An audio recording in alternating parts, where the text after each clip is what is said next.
If you enjoy listening to inspirational stories from people just like us, facing the fear and doing it anyway, then you're in the right place. My name is Claire Hill, and this is the No Rest for the Vivid podcast.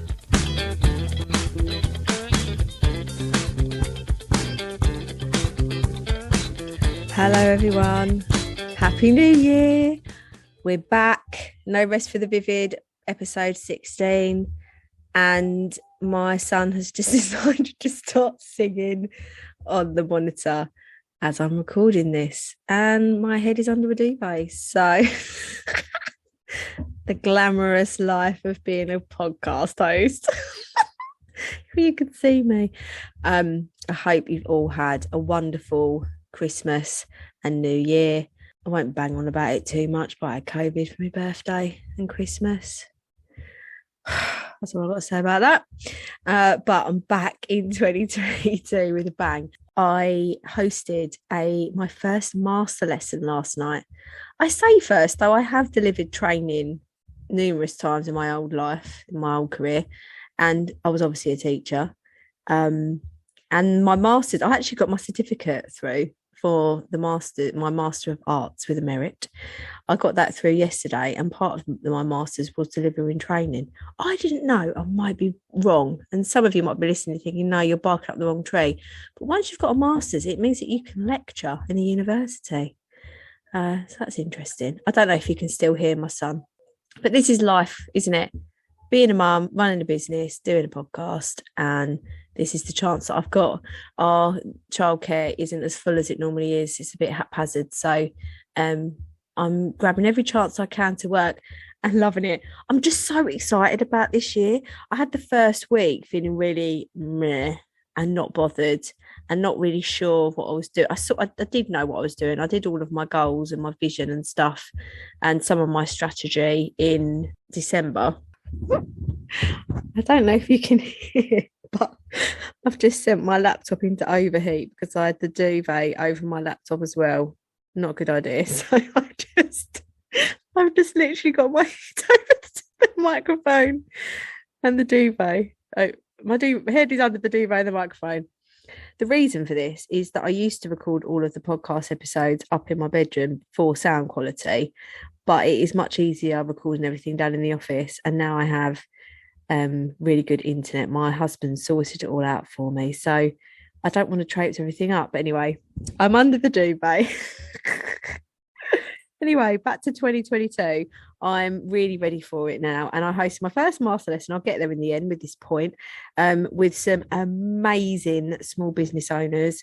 And oh God, I went an hour over, so it was 2.5 hours of training. They've still got an hour of training to go, and they each get in a 30-minute coaching call with me, and they are now all part of the Vivid Club, where we are creating a community of small business owners to support each other in how to strategize, plan, to get a sustainable business, earn profits and grow their profits. So I was buzzing, absolutely buzzing last night. I've decided, because it went so well, I'm going to do another session on the 8th of February. And you can book a place now. I'm putting it as an early bird offer for the next week or so, and then I'm going to put the price up, because I did get told off by one of my clients. Actually, she's like, you talked to us about pricing and you've undercharged for yourself for this. So I'm upping the price, and there is a lot of value there, and I'm really, really proud of it. So unlock more income and your small business warrior energy with the Vivid Formula Master Lesson. I might need to shorten that title. It's a bit of a mouthful, but I hope you're all right. Today we have the wonderful Annie from the Bees Wreath, who is just magic. She's wonderful.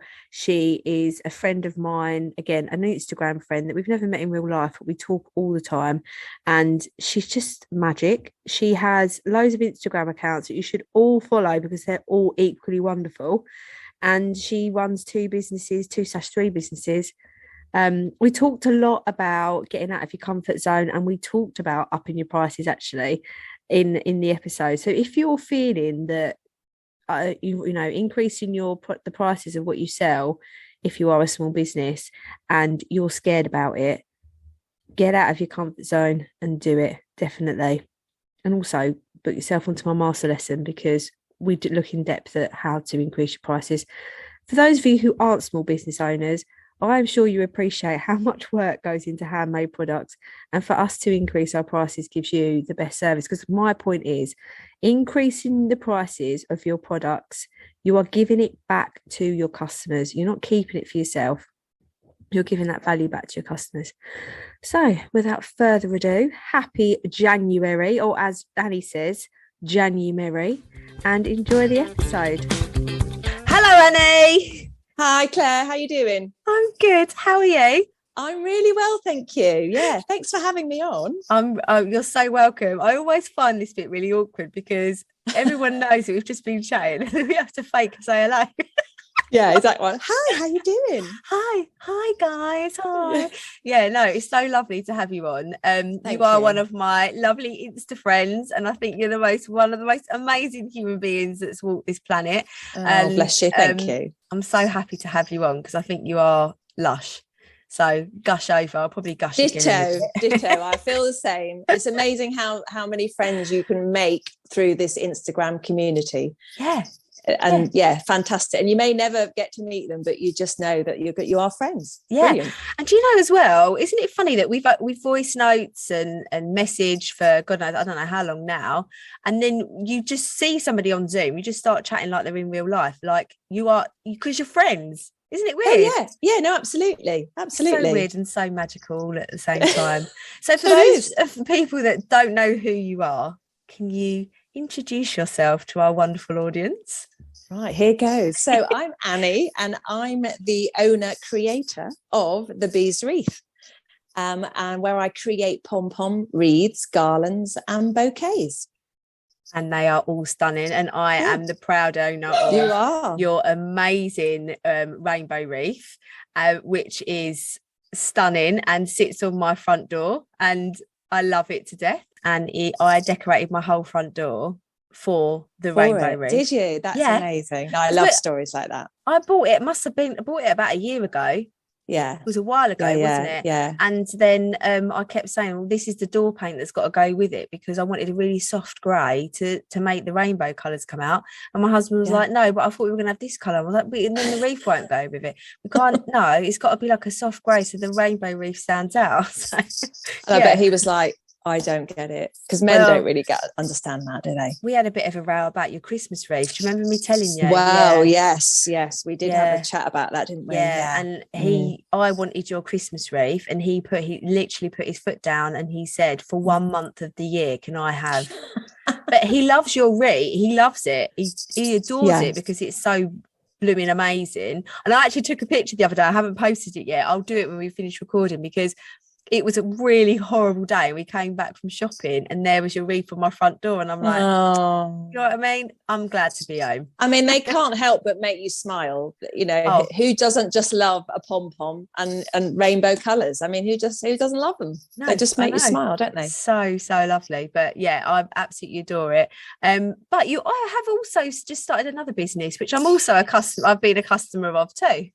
Yes. So I have recently started a clothing brand called Mumford and Mum. So Mumford is one of my 4 dogs. Yes, you heard, 4 dogs. Love it. So it's a clothing brand, and it's sweatshirts and hoodies with like dog mama, or you can have any mama you want, cat mama. I'm actually doing one for a lady who has tortoises.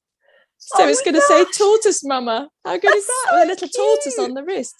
So I started that as well, because clothes is where I've loved clothes, and I love colour and what have you, and I love the dogs. So why not put it all together? So I've started my own little brand. Oh, amazing! And so, is it Chester, your latest little dog? Oh yes, so Chester is our latest puppy. So he came 2 days after we moved house. Who does that? We do that. So he's doing all right. He's okay. Yeah. He's actually gone into the living room now, and he shouldn't be there on his own unattended. So I dread to think what might be there when I finished. And what are the names of your other 2 dogs? Oh God. Right, here we go. Coco. Oh, lush. Then we've got Coco, then Mumford, then we've got Mabel, and then Chester. So do you know why I've gone for those? Can you see a bit of... Yes. Yeah. See? Brilliant. This is why we're friends. And where did you get the names from? Well, Coco, because she was chocolate. Lovely. Mumford, because I heard another dog being called it in the park, and I thought, oh, that's a good name. Yeah. Mabel, because I just liked that, and then Chester because it had to be with a C, and I thought Chester was a good boy's name.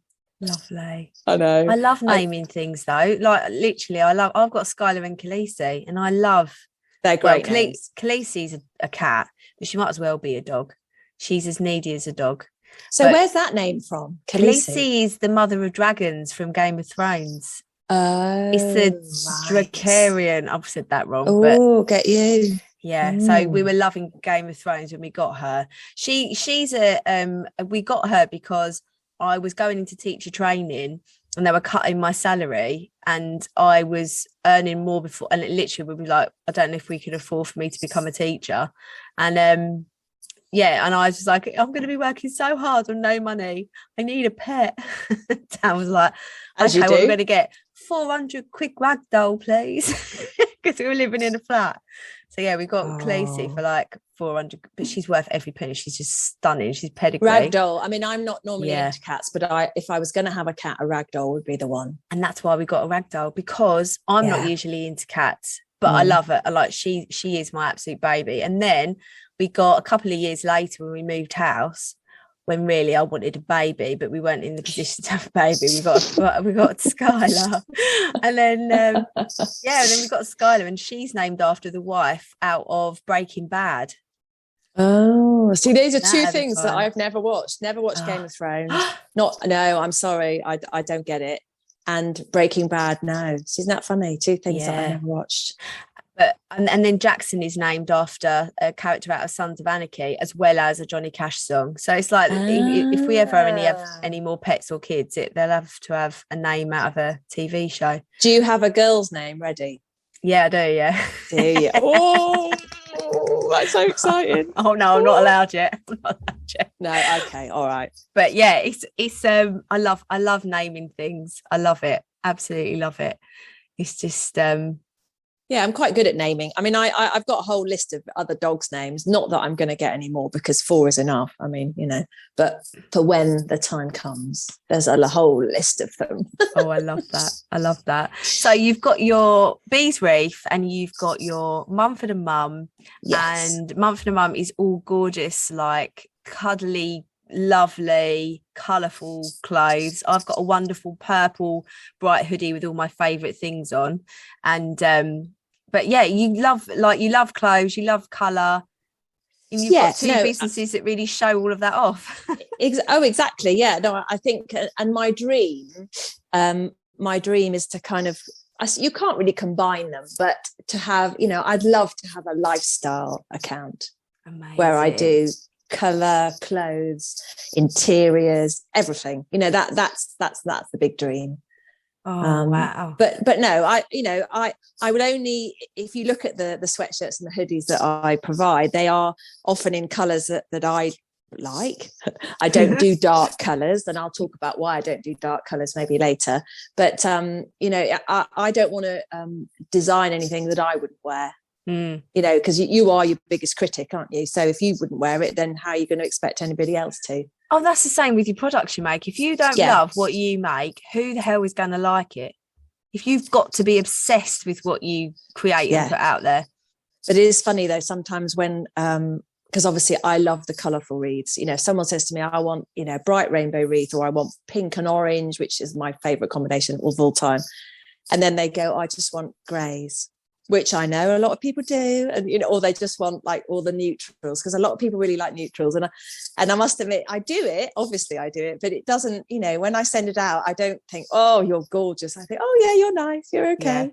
But the colour, and I think that's like, I've made some things that I wouldn't prefer, but I think you have to. It's the making process then that I really focus on, because I was saying to my husband yesterday, like, when I get wire in my hands, I'm just obsessed. When you fit, but it's a tactile thing, isn't it? You probably have that with wool. It's like, yes, I absolutely. It's not wool though, is it? What do you call it? Yarn. yarn. Yeah, Yeah, it's that's not technical. There'll be loads of people listening going, it's not wool though, is it? no, I know, yeah. Acrylic. Yeah. But it's when I get that wire in my hands, I just like seeing the colours when I get all the colours out that I need for that particular project, and they're all in front of me. That just makes me do a dance. Yeah. Because it's just joyful. And like when I did the colours for you with your bouquet with the lavender and yellow, or lemon, they just perfectly go together so beautifully. They make me so happy. Yeah. So I love it when someone comes, or they ask, because often people say, what do you think? You design it. And I come, because I know about colour. So I will help them, they'll send me a picture of the living room that it's going in, and then I'll pick out something from a cushion and something from a rug and put it all together. And I love doing that. That's my favourite. Amazing. Because when we were preparing for the podcast, you said you still do colour consultations. So I've saved it till now to ask, what's a colour consultation? What is that? It sounds very interesting. It's something that started back in the 80s by a company called Colour Me Beautiful. I don't know if you've heard of them, but so everyone started having it done, and you could tell that they'd had it done. So basically it's a way of finding out which colours to wear suit you. So you basically sit in front of a mirror by an open window, and you have all of these drapes, and it falls into seasons. I do a seasonal analysis. So it's summer, winter, autumn and spring. And you fit into one of those, depending on your skin tone, your eye colour, your hair colour, whether you tan, whether you don't. All of those are to do with what the colours. Like a lot of people wear black that shouldn't, because it drains the life out of them. So I think we'll all know the colour that doesn't suit you. Because have you ever got ready to go out and you've put something on and you've thought, oh, I need a bit more blusher. Oh, I look like a living dead. Yeah, I did that last week. Colour. I had I've got this card, and I regret buying it, but I wore it for one of my lives in the coaching last week. I think it was Friday, and it's like a beigey caramel colour. But I bought it thinking, well, if I'm going to be coaching small businesses, I need to look a bit professional, right? And now I wear it and I think, you look rank, it looks awful on me. Day before or whenever, I'd worn this red leopard shirt and I looked great. Well, I felt more great. So, I mean, I've got actually grey on today because everything else is in the wash and it's not my favourite. But I think the right colour on you just brings you sets you alight, doesn't it? It literally can. It changes it lifts you. It can make you feel slimmer, fitter. It's amazing to see the power of colour, and when you're wearing the wrong colour, how it can literally drain you, make you look older, tireder, brings out any imperfections. When you're wearing the right colour. So if you think if you notice, I only ever wear. See, I'm a summer. So I wear kind of lots of pastels. So I wear lots of pinks because that's summer, pale blues, a lighter navy. Navy is probably as dark as I will never wear black. I don't really like dark colours, if I'm honest. So I'm out on the dog walk in like pale pink in the middle of January, and everyone's like seeing their dogs coming running towards me. They're going, no, don't jump up, don't jump. Oh, and I went, if I'm going to wear pale pink out on a dog walk, don't worry about a few bloody paws. You got 4 dogs. Exactly. I've got 4 dogs. So, but you can see their look of horror going when I've got this like German Shepherd coming towards me. They're like, oh no, okay. So I do that, and I love doing that because people often come to me, well, when you come and have your, because I take people shopping, I look through their wardrobes, I do all of that. Yeah. And people come to you at a time when they want a colour analysis done, is that they've often at a crossroads. They might have lost a load of weight or gone through a breakup or just feeling a little bit kind of not quite themselves. Yeah. And this really gives them a boost. I mean, we've all got too many clothes in our wardrobe, haven't we? Yeah. So I literally take everything out and start again. I'm quite brutal about it, really. I wish you didn't live so far away from me. I know. Everyone says that. Oh my God. I would love you to live down the road. Can you imagine every Friday night would be? I know. Yes, it would be. Yeah, it'd be good. Well, we must try and meet up. No, we will. And do it. We do it. Make it happen. No, let's make it happen. And everyone always says that, but no, honestly, it happen. Yeah. So you've got your bees wreath and you've got your, why did you start with the bees wreath? Like, why was it pom-poms and stuff? So I was working in a dental practice. I've been a dental nurse for years. And so basically I've always started doing the colours as a kind of an add-on, because I only ever work part-time. So it's kind of something that I wanted to do. So I was working in a dental practice. Then obviously the pandemic hit and I was furloughed. And I thought, right, okay, I've got a lot of time on my hands. What am I going to do? So I thought, I'm just going to make a pom-pom wreath, because I go on Pinterest a lot. I lose a lot of my hours on Pinterest that I'll never get back.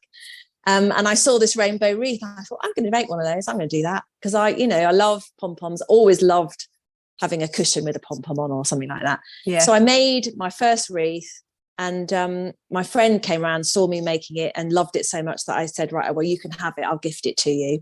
But before I did, I put it on my Instagram account, which was my clothing account that I have at the time, called My Life in Lipstick. It's very confusing. I have quite a few accounts.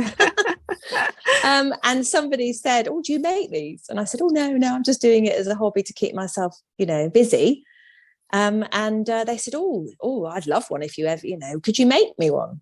I said, yeah, of course I will. I'll do that. And here we are, nearly 2 years later. Amazing. And it snowballed. People just said, I love it. I want one of those. And obviously the rainbows were synonymous at that time, weren't they? Mm. And everybody was like, I want to send it to my mum to cheer her up, or, I want it on my front door to give myself some, it was, they were joyful things. Well, they are joyful things. Yeah. Oh, so, definitely. So and that's how it all started. Yeah. And you were featured on the One Show. Yeah, and that was a fate thing. I never normally watch the One Show, and sat there again just watching it, and they said, if you've been doing any crafting during lockdown, because I think a lot of people had taken up knitting or crochet or whatever, they said, send in a picture of what you do. So I just thought, I'm going to do it. So I emailed them a picture of a rainbow wreath. Didn't think for 1 minute that it would ever get shown. And then at the end of the program, they show you some of the things and they blew it up. So it was like, A5.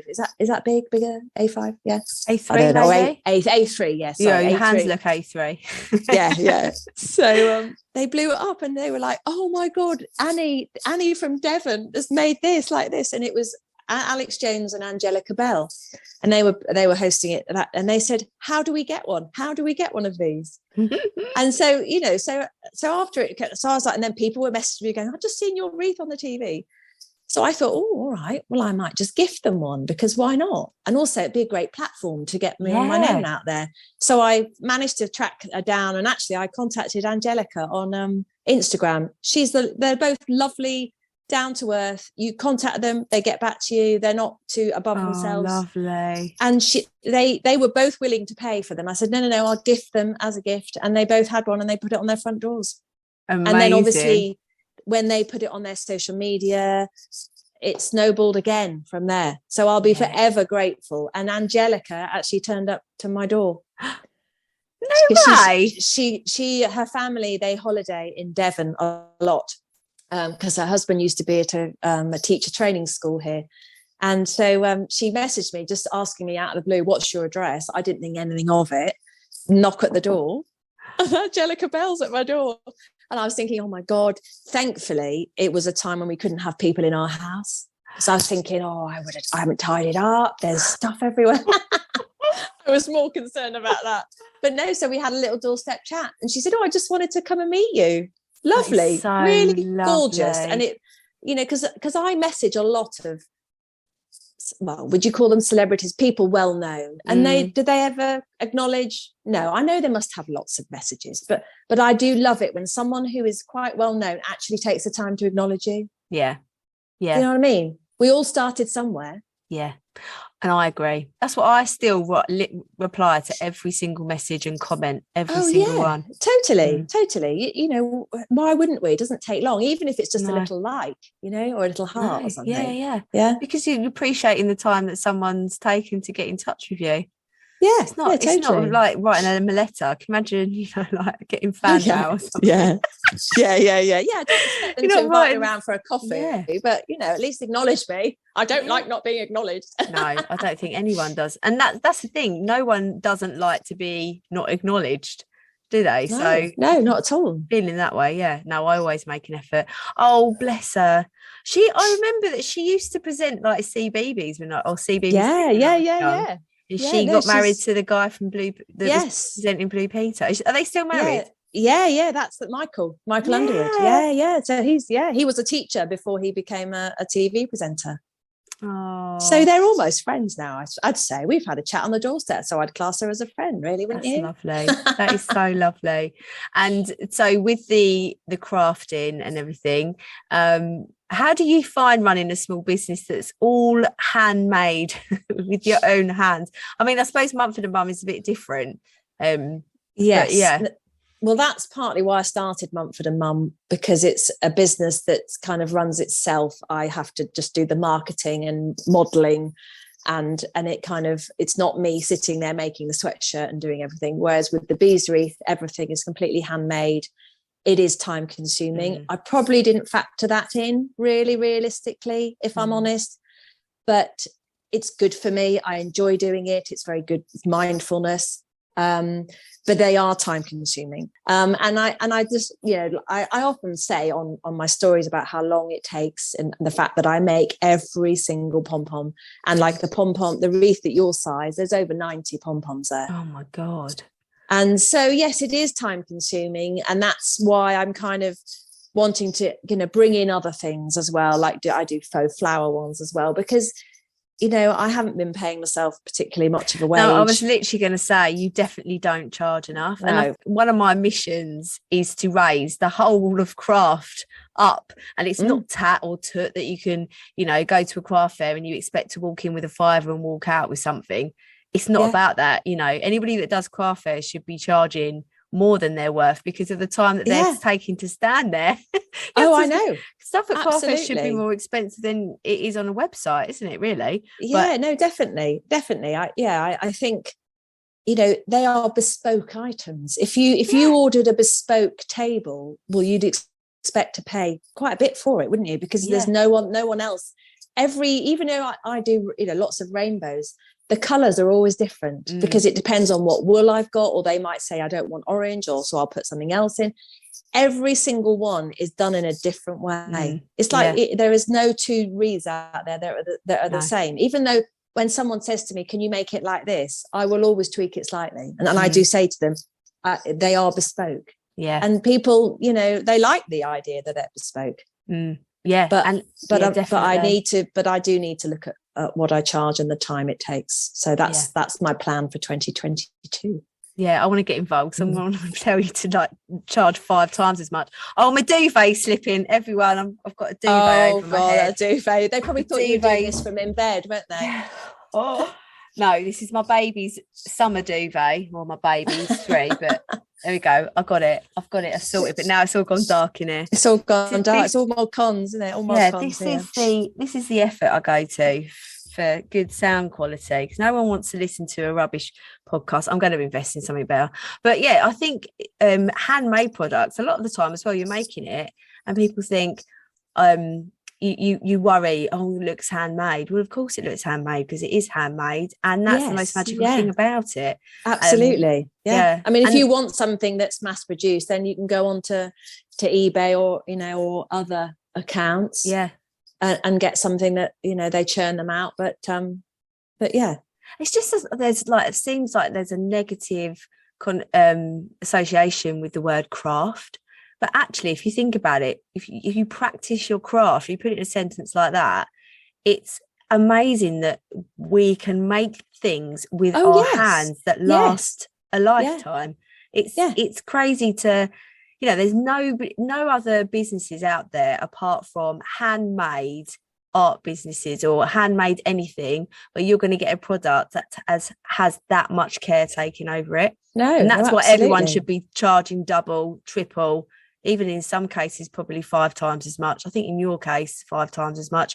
I know what you're doing. I think you just feel you almost, it's really difficult. Do you keep your prices low so that you sell more, or do you put them up? And then and I just think, no, as I think you said to me, earn a little bit more but work less. That's obviously what we all maybe want to achieve. So and this is my mantra again, that I really need to keep. And actually, do you know what? I think I'm going to ask you to make this in wire. Know your worth. Yes.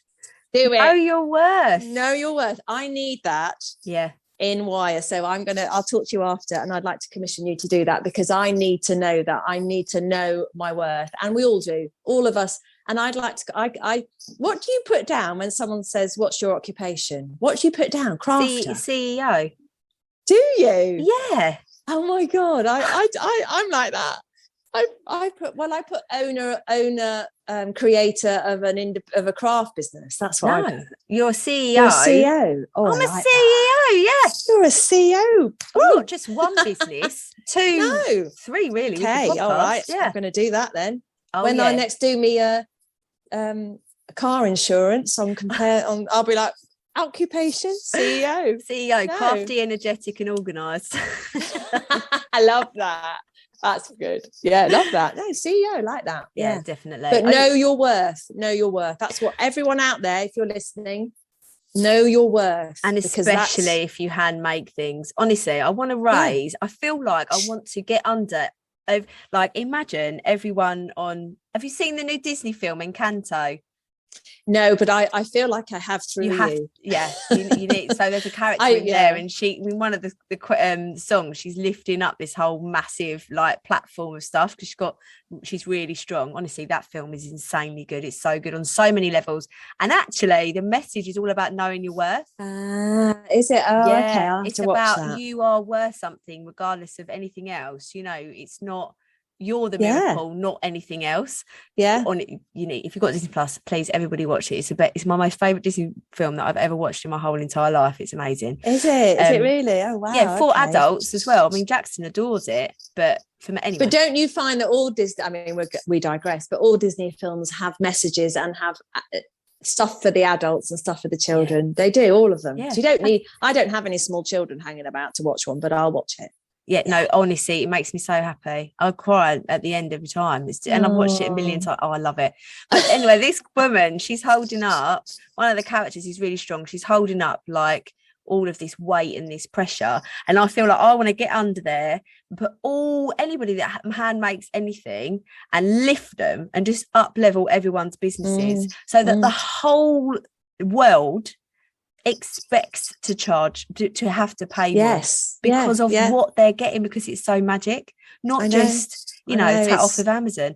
And you know, I buy tat off of Amazon. I'll be honest, I do buy a few things off of Amazon if I need to. If I need to buy a gift, I buy it from a handmade small business or make it myself. Absolutely. Yeah. Yes, exactly. Yeah. Oh yeah, no, there's no need to kind of buy anything off Amazon for that. I mean, yes, Amazon's easy to buy for if you need, a washing up bowl or something. Yeah.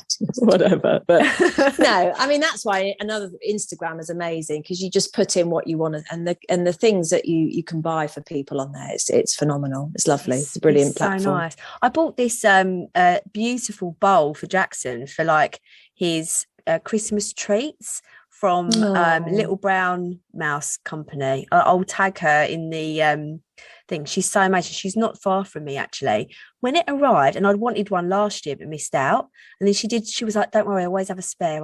You can have that one. I'll put it on Etsy right now. You've got to get it like right now. It was so much pressure. But anyway, I bought it, and it was like, I think, to be fair, I don't think she charges enough. I think it was £25 for this beautiful bowl, maybe a bit more with the packaging. When it arrived, it didn't look handmade at all, but I bet that maker was looking thinking, God, that does look handmade. And that's the thing, when you look at your work with the eyes of the person that made it instead of the consumer, like the customer who's going to pick it. And I was just thinking, how the hell did she make this? This is the thing as well. I look at the pom-pom wreath, like, how did you do it? And I'm sure if I practiced a million times, I probably could do it. But it's not like and that's the other thing, that's why you need to charge more, because of all the hours it took you to get to that point. Oh, I know, absolutely. And people always say, well, how long does it take to make each wreath? But because I I don't sit at my table for like 5-6 hours in one go. I'll do a bit in the morning, or I'll sit and make the pom-poms in front of the TV. And then so I tend to do all the pom-poms and then I put them all together. People, I get messages daily from people who message me and go, oh, I tried to make a pom-pom at Christmas. Wow, God's sake, how on earth do you do it? And I'm like, well, it takes practice, but I suppose I do it now without thinking. But absolutely, yeah. They tried to make one, and it literally took them 4 goes and hours. So so I love those messages because they really do understand what goes into them. Yeah, I have tried making pom-poms before, and I always snip it. I just get a bit too ambitious with the snipping, and I'm like, oh, I've done too much now. I've got to have to go all the way around. I've made a dent. Yeah. But people often ask me, do you remember doing it at school with the cardboard? Yeah. People think that they go, do you use the cardboard? And I'm like, oh no, things have moved on a bit now. We've got actual pom-pom. So it's a pom-pom maker. They're plastic by Clover. And they're brilliant. They're fantastic. And they all come in different sizes. Oh, lovely. So but no, it is time consuming, but it is very worth it when you see, and someone's joy, like you saying, oh my God, I love it. And it's, and I get messages all the time. People have bought Christmas ones and they leave them up all year round, because why not? Oh my God. And that's the thing. That's what so I'm half hoping that one starts looking a little bit ropey, so I can get the Christmas, but it doesn't. It's like it's been outside in all weathers now for like 6 months, and it doesn't look any different. Like, literally looks amazing. That's why I want to take the picture. It's like it's days 75,000 on the front of Claire's door. Yeah. Well, that's fabulous. Exactly. I want a picture every day now for a whole year, and then we'll put them all together. Yeah, well, the thing is, you've got a porch. I always say to people that, don't put them out directly in the wind and rain, because yes, they will get, it'll go soggy, and also the sunshine can bleach the colour out of the wool. So I always do mention that. But if you've got a covered doorway, then there's no reason why it'll last you for years and years and years. Yeah. There is nothing that could potentially ruin it. Yeah. And everyone like, oh, yours is the house with the rainbow on the door. I love that. Yep. Yeah. There it is. That's my house. Well, I love it. We've actually moved, because I never had a porch in all the houses, so I've never been able to have one on my own door. I know, but we've now moved to a house, and when we saw it, it's a new build, I went, oh, it's got a porch. I can have a wreath, my own wreath. So I need to make myself one and put it on my front door. Yeah. I bet that's right at the bottom of the to-do list, though.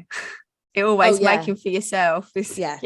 I'm literally like, well, that'll have to wait. Yeah. But eventually I will get one on, because also it's good advertising for people walking by, isn't it? Yeah. Well, if anyone is interested in buying your wreath now, after they've listened to this episode and they listen to this and like, oh, I want a wreath, just expect you're going to be paying what it's worth. So exactly. If anyone messages you, don't charge what you're worth. No, I know. I'm not going to. No, I've already looked at mine, and I probably even though I have put them up considerably, there's probably even more room, but we'll see. The thing is, I put my prices up not too long ago, and it's because I couldn't provide the service that I wanted to provide, and actually the customer service element of it, where I'm able to discuss orders with my customers and get exactly what they want, spend more time on it, so it looks even better, and then they get an even better product. So they have paid more for it, but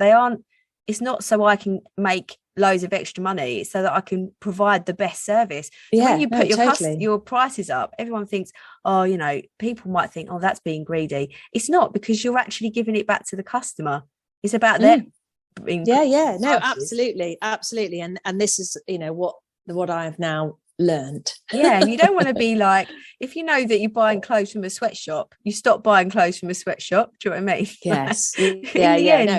When I first started, I must have been paying myself 50p an hour or something. Oh God, ridiculous. I mean, I don't even want to think about an hourly rate. I didn't even factor that in. That's something. I suppose I fell into the business. Really, it kind of found me by someone saying, "Oh, I'd buy that," and I thought, "Oh, okay." And I must admit, I didn't think that I would leave my job and set up this business, but actually, I thought, well, I'm earning pretty much what I was earning working, and I'm not having to pay dog care, and my dream, and this is an amazing thing. I'm a massive believer in the power of the universe. Me too. I was just putting out there what you want, and it will deliver. There's two things that it's delivered me that I used to say all the time out loud, all the time. The first one was I wanted to marry a partially Oriental man, because that's what I liked at the time. I thought, I like men who've got Oriental in them. So I used to say, well, I'm going to marry a man with, who's partially Oriental. 20 years later, I meet my husband, Sam, who's a quarter Chinese.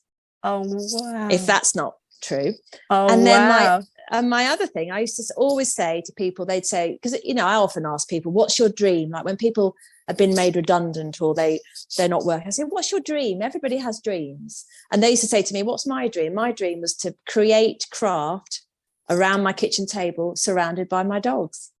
Hello. That's what I do. So honestly, I say to people all the time, like if they're looking for love or they want to earn more money or have a better job, I said, put it out there, stand in front of the mirror every day and say, I want to be a whatever it is, but be specific. You can't just say, I want to find love. Yeah. You have to say, I want to find love with a man or a woman who is, 6 foot and he's this, and describe them. And that's what I did to find Dan. I had a list. Did you? Yeah. Oh my God. I was in a relationship and we split up because he went into the Marines. And then I was like, I'm not settling for anything else now. I'm going to write a list. And the man that I'm going to be with next is going to be this list. 3 weeks later, Dan asked me out. It's the only man that's ever asked me out, because I don't know why, but I'm a bit loud. Like I'm a bit intimidating. So no one ever asked me out before bless them. You. It was always me. But yeah. I was the first. My God. And I was the first girl that he ever asked out, because everyone used to ask him out. Yeah, wow. And I wrote the list. And is everything on the list, or are there a few things missing, or is he? He was everything on the list. The only thing that I said I wanted him to have a car, but where he worked, he could just borrow a car whenever he wanted. So. My God, which just works. It just proves it works. And it's the same as, like I said, when I fell pregnant with Jackson, I was like, I want Jackson to have a childminder. I think childminders enough. Like I love nurseries as well, but childminders. No, I've always had childminders. Magic, like the most magical human beings. How they do it, I don't know. But I said I wanted a childminder within 5-minute walk, and our childminder is a 5-minute walk down the road. And she's like, I don't know how did you find me, because I don't advertise. And I just thought, I've just Googled and you're on the council's website, and that was it. And there was another couple of other things, but it's you have to be specific. But we were saying about how your business found you. I think that's the same with Vivid and the coaching. I've just fallen into that and ended up like loving that. And the podcast I sort of orchestrate. But I could talk about this all day. I love absolutely. Oh God, I do adore you. I really do. I'm glad everyone's listening, knowing that I adore you so much, because you are a magical human being. But as I ask everybody on here, if you could tell yourself something 10 years ago that you know now but you didn't know then, what would that be? I struggled with this one. It took me a little while to think about what I would say. 10 years ago, I think it's get yourself out of your comfort zone, find your confidence, and realize that you are capable. You are capable of achieving anything that you want to do, and don't let anybody try and tell you otherwise. Yes. Because here I am, 54, the CEO of 2 3 businesses. And actually, I don't give myself enough credit for that. People say to me all the time, oh my God, it's amazing that you just started these businesses. And I'm kind of like, and I play it down and I go, but actually, no, it is amazing. And I am good at what I do. And so it's confidence, getting out there. I'm not good at getting out of my comfort zone. I'm really trying to do this. This podcast is one of those. And I knew I'd love it. It's always the thought, isn't it? The thought of doing it. People often ask me to do talks. Like when I was doing lots of my colours, they'd say, can you do a talk in front of a group of women? And I'd be like, literally make every excuse under the sun, because I'm not as confident as people think I am. And I'd be like, oh no, I can't. But I almost think, oh, I really want to do it, because I know you wouldn't be able to get me off that stage. I'd be up there for hours. Yeah, but it's that leap. It's taking that leap, isn't it? Yeah, it's the leap, and it's embracing the fear and saying, right, okay, I know I'm scared about this, but nothing bad is going to happen. Those fears are my brain is catastrophizing this situation, and actually it's all false. What I actually know, and that's it, when you visualize the end result. So, you know, it's being the feeling of doing this podcast and you're like, yes, it was really, really fun. And you getting yourself to that point. Yeah. But also when you say people think you're more confident than you really are, that's not true, because I worked out that you are as confident and I am as confident as everyone thinks I am. It's just they can't hear the voices, the thoughts that you're having. So that makes you dilute or makes you feel like you're not as confident as you actually are. Yeah. And it's not true. You are as confident as everyone thinks you are. You just can hear the negative thoughts that are all untrue anyway. Yeah, no, I know. I need to tell my mind to be quiet. yeah, just like shush. But Mel Robbins is really good for that. She's got this 5 count to 5 thing about how to sort of organise your negative thoughts, because I mean we all have them, but it's just sort of realising they're not really there. So so you need to do some talks now on colour consultations. I will. I'm going to. What about doing a live on your other Instagram? Yeah, I could do that. Yeah, I mean, if I set can you talk, the challenge. Yeah, no, okay, you can. If I can talk to my followers, you know, and like, you know, do dance. I mean, I've done dancing. I love it when you dance the steps. I mean, you know, who doesn't love a bit of steps? I must admit, the only 2 people that I was worried about when I put that on was my children. So when they both came back, my son went, "I'll pretend I never saw it," and my daughter went, "Mum, you're cute." And I thought, that's good. Lovely. We're all right. If they're all right with it, then I'll do it. So I need to do another one of those. But yeah, if I can do that, then of course I can do. Oh yeah, doing a live of the colours is fine, because there's not a whole sea of faces looking at me. Yeah. You know what I mean? They're all listening to me and they're watching me, but I can't see the whites of their eyes. Yeah. So there you go. There's your challenge. So there we are. There's my challenge. I know. Just imagine them all naked. That's what they say, don't they? Yeah. There's a thought. Oh, you're so wonderful. Honestly, I absolutely adore you. Where can everyone find you? When you you have to send me the list, because it's like, I know there's quite a bit. Yeah, so basically I'm all on Instagram and Facebook. So it's at the Bees Wreath, where you'll find my wreaths and my garlands and pom-poms and things. And then for my clothing brand, it's at Mumford and Mum. It's like Mumford and Sons, but Mumford and Mum. I do like a play on words. Yeah.